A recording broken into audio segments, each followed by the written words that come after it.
وإذ استسقى موسى لقومه فقلنا اضرب بعصاك الحجر فانفجرت منه 12 عينا قد علم كل أناس مشربهم كلوا واشربوا من رزق الله ولا تعثوا في الأرض مفسدين وإذ قلتم يا موسى لن نصبر على طعام واحد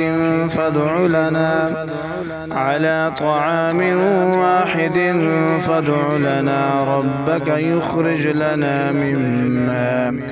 مما تنبت الأرض من بقلها وقثائها وفومها وعدسها وبصلها قال أتستبدلون الذي هو أدنى بالذي هو خير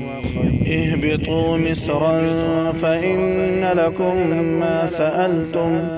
وضربت عليهم الذلة والمسكنة وباءوا بغضب من الله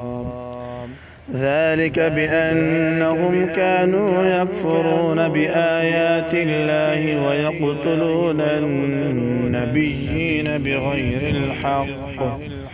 ذلك بما عصوا وكانوا يعتدون